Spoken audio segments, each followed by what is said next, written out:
Good morning, students. So, in today's session, we'll see the next chapter, chapter 3, storage of water. The first point, what we have, try this. So, this activity actually we have to perform it in the school, but as you all know, we are studying online. So, there are the two links I have shared in today's session. The one is the activity explanation.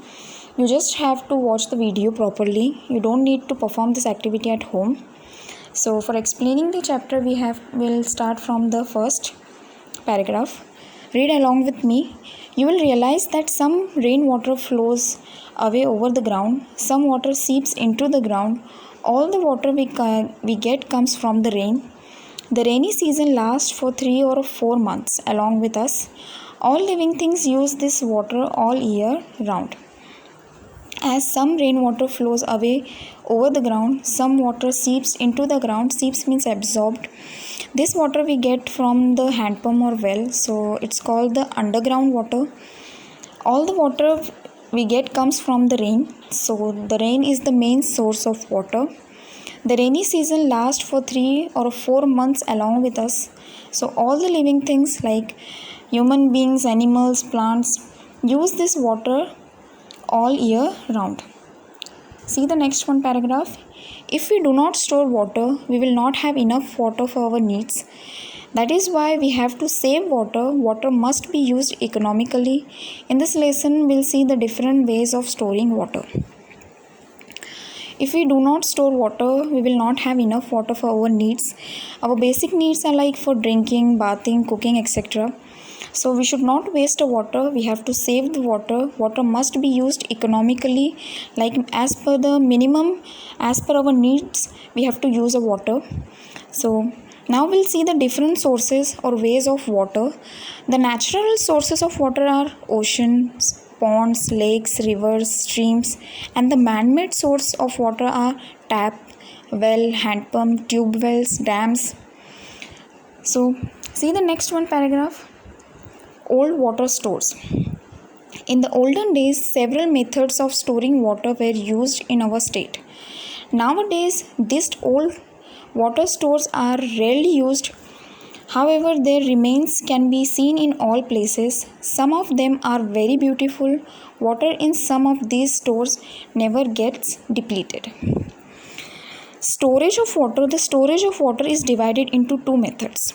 The first one is traditional method and the second one is modern method. In traditional method, we have different storage of water. Like first one is wells. The next one is water tanks, draw wells, rivers and bunds.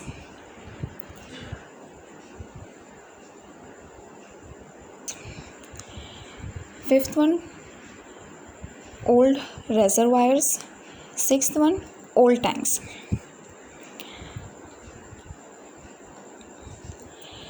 And in modern method, we have dams and bore wells. So first we'll see the traditional method. Traditional method means the method used for storing water in the olden days. In our state, a variety of methods of storing water were existing in the olden days. Nowadays, these old water stores are rarely used. However, their remains can be seen in many places. Now we'll learn about the different ways of storing water in the olden days. That is the old store water. So see the first one, wells. Some rainwater seeps into the ground. Wells are dug to obtain this water. Some rainwater seeps or absorb into the ground.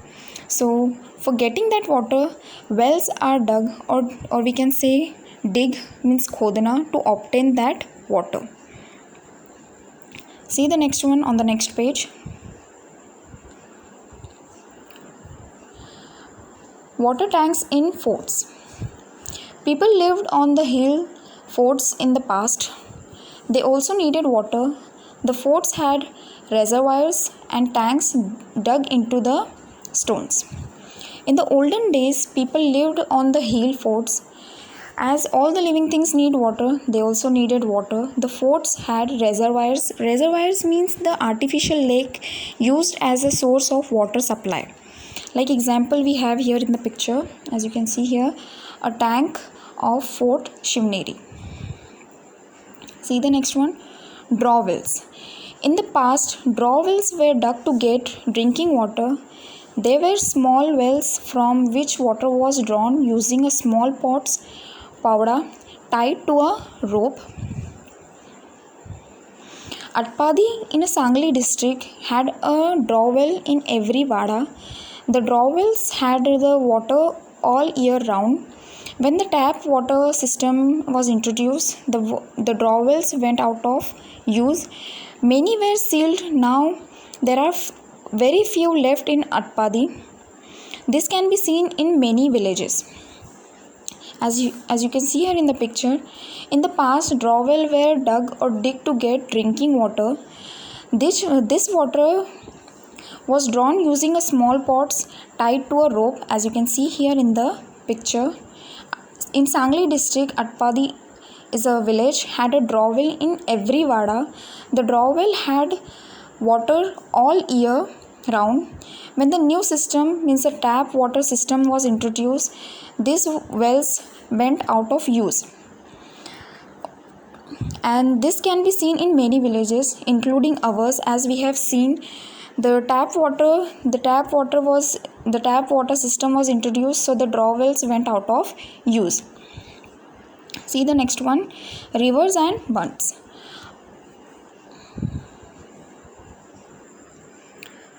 Earthen or a masonry bunds were built across rivers to store their water.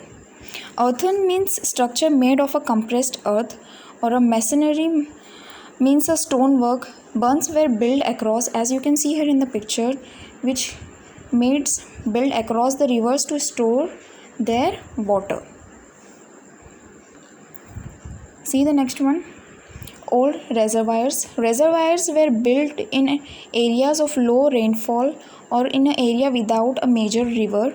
Most of the reservoirs were built using stone and mortar. Reservoir means artificial lake which has used as a source of water supply in areas who is having a low rainfall or area without having a major rivers. Most of the reservoirs were built using stone and mortar. As you can see here in the picture, a tank at Chandanwad in Nasik district. See the last point, old tanks, Hod.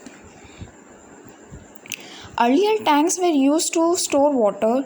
Some large cities still have these old tanks. Some of them are still in use. Earlier tanks were used to store the water. Some large cities still have these old tanks which are still in use. You can find this one in Aurangabad city. As you can see here in the picture, a tank in Aurangabad city. So this is the part 1 of this chapter. I hope you all are understood all the points. This is for today's session. We'll see the next point in the next session. Thank you.